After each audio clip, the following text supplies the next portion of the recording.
So, what people are really missing about the anti-ICE protests, the protests taking place all over the country, is there are no black people really out protesting.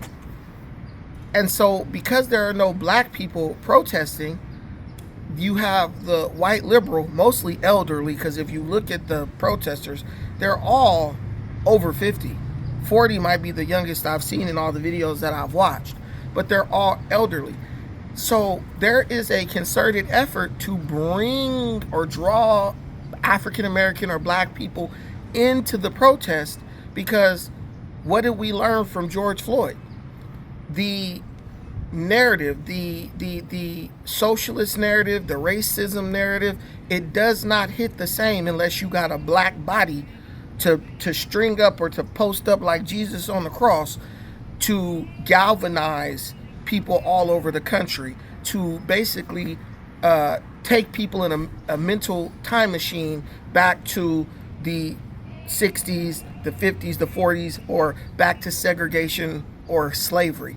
That's what the whole play is right now.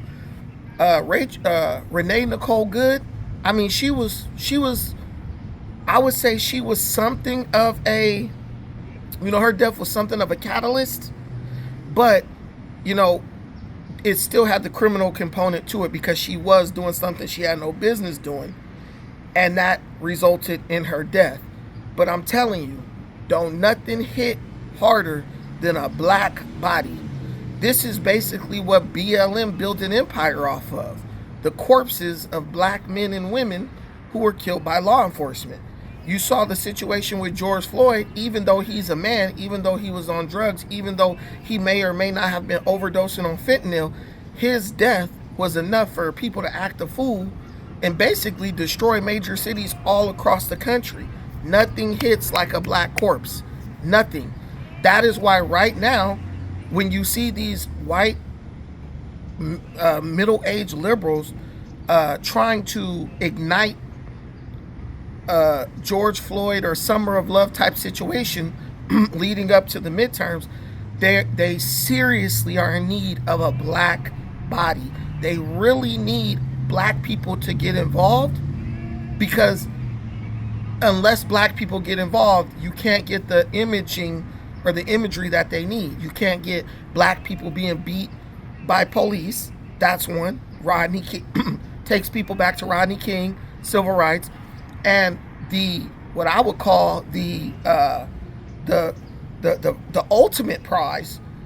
You can't get a black person being murdered by law enforcement. So when I look at black people, I'm just telling them straight up, you need to be careful if you call yourself participating in anything that's going on as far as the anti-ICE protests, because you need to understand, if you think that the conservative side is racist and they want to kill you, well, in your mind, they're looking for a black body, right? That's what a lot of black people believe. But also, the white liberal is looking for a black body. Now, they both want a body, but they want the body for two different reasons.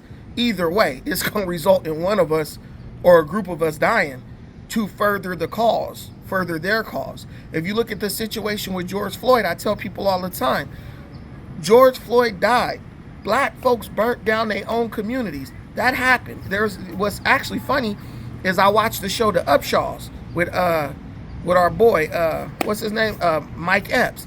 And the daughter, Aaliyah, on the show, she was talking about black people protesting, and she made a joke out of the fact that we burned down our own communities in the name of protesting for whatever wrong has been committed against us. But I want you to pay attention to one thing. Whenever black people die, black people never benefit from that. You see George Floyd happen, right? You have BLM, all these organizations arise. What did black people get?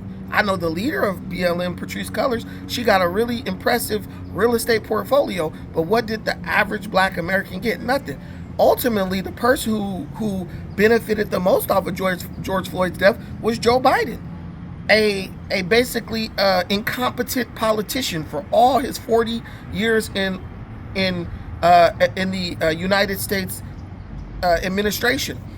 He couldn't even sniff the presidency, but he became president. He was crowned king. So imagine that. Black people do the dying, but the ultimate beneficiaries of it is always white politicians. And they systematically eliminate black politicians by getting them to commit political or career suicide by throwing their weight behind very unpopular policies. You see, you got Nina Turner gone. You got Cori Bush gone. Jamal Bowman gone. You got Fonnie Willis. She under fire down there. Every black politician who's a liberal, they've been systematically eliminated. Jasmine Crockett, she's next up. She's down 10 points in her primary race, where the Democrats actually allowed another Democrat to primary Jasmine Crockett. They don't allow you to be primary if they like you or if they want you there. They tell everybody, get on board behind this person and we're going to fight the Republicans. So ultimately what we're seeing in the United States is middle-aged white liberals are using acts of violence committed against African Americans or the death of African Americans as like a catapult or a springboard into the positions of power. Joe Biden benefited from the death of George Floyd. As soon as Joe Biden was elected, what did he do? He stopped answering the phone calls of the black ministers that he used to get elected. So I'm just telling, black people, just think, you might not like Trump and all this stupid stuff we say. That's fine, that's cool. But think about who's benefiting from what you're doing. If you're not the one who's benefiting from your actions, then stop doing it. Obviously, you're gonna have the black women. They believe, oh well, we're some special class among the Democrats and all that stuff. That's women in general. Women always, they're basically wired to believe bullshit. That's why we get away with a lot of shit we do. That's fine. But what I'm telling you is just look at what you're doing and who benefits from it. Every single time a black person dies in America, there's a white liberal a white liberal gets his wings, so to speak. And there's no greater example of that than the situation with George Floyd and Joe Biden. I bet Hillary Clinton wishes she had a black person's corpse to run on top of to go and usher her into the presidency. This is the new playbook for the Democrat Party. They need black folks in the street dying and getting brutalized so they can sell you this imagery, this idea that, oh, we're still in the midst of the civil rights movement, we still dealing with the KKK and all this stuff. They need to sell you that because they can only get your support by convincing you that you're a victim. To this day, where's the policies that the Democrats are proposing? What are they saying they're going to do for you if you help them get power? They keep going with the fear mongering. Vote for us or Trump might get in. Oh, vote for us or this Republican might get in. Hey, I'm still waiting for Trump to put us in chains. That's what Joe Biden said. Y'all gonna end up back in chains. I'm still waiting for that.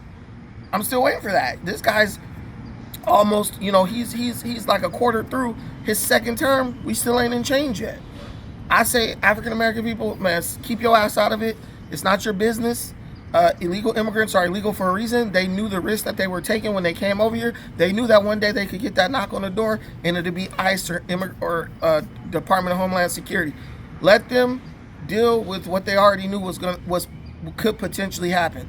I'm not saying, well, I do want their ass gone. I'm not saying we collectively want them gone, but it's just not none of your business. I promise you, illegal immigrants ain't even missing work for their own people. You know what I'm saying? Look at the protests. You go to Minnesota, you don't even see no Somalians out in the protests. They got the camera panning the crowd. It's all white, old, middle-aged white people. Where's the Somalians?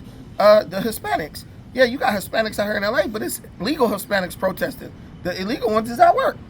They like, shit, let me get as much coin as I can before I get sent back. And if they do get sent back, they probably just gonna end up right back over here. So definitely use situational awareness. Don't let nobody draw you in emotionally to a fight that's not yours. Your job is to take advantage of all the new job opportunities that are opening up, deporting people who shouldn't be here. Hey, shout out to all the legal immigrants and all the true Americans who love their country and will fight for its continued sovereignty and freedom. Peace.